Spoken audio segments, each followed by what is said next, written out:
প্ৰশ্নটো আপোনালোকে সুধিব বুলি মই জানো। মোৰ কালিৰ পৰা আপুনি বুজি পাইছে যে মই অলপ মানে বৰ দুখিত হৈ আছোঁ যে মোৰ ককা দেউতা এইবিলাক স্মৃতিয়ে মোক খুন্দিয়াই আছে। সেইকাৰণে মই মোৰ ষ্টেটমেণ্টটো মুখ্যমন্ত্ৰীয়ে যিটো প্ৰতিক্ৰিয়া দিছে মই লিখি আনিছোঁ। কাৰণ মই সেইখিনি কথা এতিয়া মই আজি নক'লেতো নহ'ব, মই পঢ়ি দিছোঁ আপোনালোকক। অসমৰ মুখ্যমন্ত্ৰী ডাঙৰীয়াৰ উপন্যত গুপ্তচৰ বাৰ্তা সম্পৰ্কত দিয়া প্ৰতিক্ৰিয়াৰ প্ৰত্যুত্তৰ মই লিখি দিছোঁ। মুখ্যমন্ত্ৰী ডাঙৰীয়াৰ উপন্যত গুপ্তচৰে সঠিক বাৰ্তা দিয়াত ব্যৰ্থ হৈছে। তেওঁ ইণ্টেলিজেঞ্চ ফেইলাৰ। ঘাটোৱাৰ ডাঙৰীয়া ৰাজীৱ ভৱনৰ এখনো সভাত উপস্থিত নাছিল। আৰু যিবোৰ সভা আমাৰ হৈছিলে সেইবিলাক আলোচনাৰ নিচিনা বহি পেলাই যে মুখামুখি কথা পতা, য'ত হাত চাপৰি কোনো পৰিৱেশ নাছিলে। গগন বৰা ডাঙৰীয়াও গৈছিলে, এখেতক প্ৰশ্ন সোধা হৈছে, উত্তৰ দিছে। ইয়াত হাত চাপৰি কোনো চান্স নাছিলে।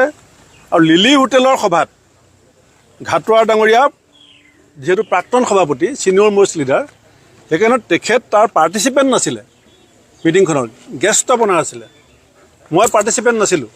আমাৰ বাকীসকল লিডাৰে আলোচনা বিলোচনা কৰি আমাক পৰামৰ্শ দিছিলে যে এনেকৈ ৰাস্তাত কংগ্ৰেছ দলটো যাব লাগে। গতিকে 100% মুখ্যমন্ত্ৰীৰ এই গুপ্তচৰবিলাক উপন্যত ইনফৰমেশ্যন কাৰেক্ট দিব পৰা নাই। সকলোৱে দিহা পৰামৰ্শ দিছিল, কিন্তু চূড়ান্ত সিদ্ধান্ত কি হ'ব, মিটিংখনৰ যিটো আউটকাম, সেইটো দায়িত্ব মোৰ।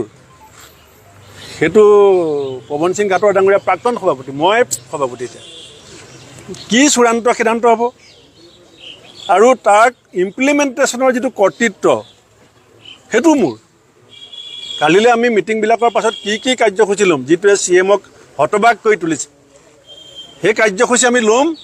সেইটো মোৰ নেতৃত্বত হ'ব, মোৰ দায়িত্বত হ'ব আৰু মোৰ কৰ্তৃত্ব সেইটো। সভাখনে মোক ৰুট মেপ বনাই দিছে, ৰুটটোত চলিয়াত আগত মই যাম।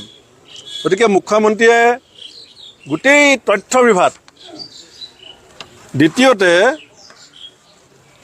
আটাইতকৈ তাৎপৰ্যপূৰ্ণ কথাটো হ'ল যে অসম কংগ্ৰেছৰ 3 দিনৰ সভাৰ অন্তত মুখ্যমন্ত্ৰীয়ে চকী এৰি দিম বুলি কৈছে। আপুনি চাব, কিন্তু ফিল্ডত নমাই নাই। 3 দিন মিটিং হোৱাৰ পিছত মুখ্যমন্ত্ৰীয়ে চকী এৰি দিম বুলি কৈছে। আৰু যি সময়ত সেই কথাটো কৈছে, আপোনালোকে TV ফুটেজটো আকৌ চাব, পূৰা নাৰ্ভাছনেছটো CMৰ মুখত ওলাই পৰিছে।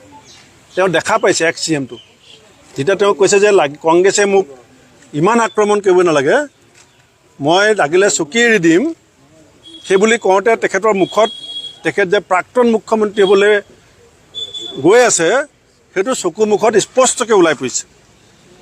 আৰু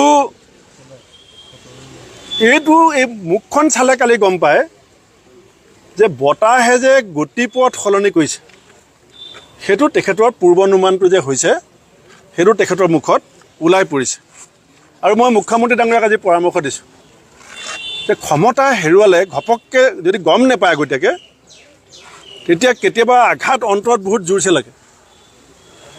কিন্তু আপুনি যে মানসিক প্ৰস্তুতি চলাইছে ক্ষমতা হেৰুৱাবৰ কাৰণে, চকী এৰিবৰ কাৰণে, যে আপুনি কালিৰ পৰা যে আমাৰ মিটিং 3খন হৈ যোৱাৰ পাছত যে 3 দিনৰ মিটিঙৰ পাছত যে মুখ্যমন্ত্ৰী ডাঙৰীয়াই যে মানসিক প্ৰস্তুতি চলাইছে, এইটো মুখ্যমন্ত্ৰী ডাঙৰীয়াৰ কাৰণে বৰ ভাল হৈছে। কিন্তু ঘপককৈ ক্ষমতা গ'ল বুলি যদি আপুনি খবৰ পাই যায়, তেতিয়া আপোনাৰ অন্তৰ আঘাতটো বহুত জোৰছে লাগিব। এতিয়া আপুনি অলপ 2 বছৰ প্ৰেক্টিছ চলি থাকিব যে মোৰ CM যাব। গতিকে আপোনাৰ বিষটো বুকুৰ অলপ লাহে লাহে কমি যাব। কিন্তু মুখ্যমন্ত্ৰীৰ কথাৰ পৰা এটা প্ৰমাণ হ'ল যে তেখেতক ক্ষমতাৰ পৰা অপসাৰণ কৰিব পৰা ক্ষমতা আৰু শক্তি কংগ্ৰেছৰ আছে। কংগ্ৰেছৰ গোটেই মানুহখিনি যদি 3 দিন একত্ৰিতভাৱে বহে, 3 দিন, তাৰপাছত মুখ্যমন্ত্ৰীয়ে নিজে কৈছে আত্মসমৰ্পণ, চকী এৰি দিম। তাৰমানে তেখেতে মানি ল'লে যে কংগ্ৰেছৰ ইমান শক্তি আছে, কংগ্ৰেছৰ গুৰিত এনেকুৱা অস্ত্ৰ আছে, যি অস্ত্ৰৰে তেখেতক ৰাজনৈতিকভাৱে আমি পৰাস্ত কৰিব পাৰোঁ। ৰাজনীতিত আমি মুখ্যমন্ত্ৰীৰ পৰা শিকিছোঁ চল বল কৌশল, সাম দাম দণ্ডভেদ, এইটো থাকিব। চল বল কৌশল, যিটো বিষয়ক লৈ তেখেতে কৈছে যে এইটো কংগ্ৰেছে কৰাতকৈ মই চকী এৰি দিম, এইটো আমি ডিটাৰমাইন যে সাম দাম দণ্ডভেদ, চল বল কৌশল থাকিব। কাৰণ ছোনিয়া গান্ধীক ঘৰ জ্বলাব লাগে বুলি হিমন্ত বিশ্ব শৰ্মা ডাঙৰীয়াই কৈছিল। ৰাহুল গান্ধী ডাঙৰীয়াৰ DNA পৰীক্ষা হ'ব লাগে বুলি হিমন্ত বিশ্ব শৰ্মা ডাঙৰীয়াই কৈছিল।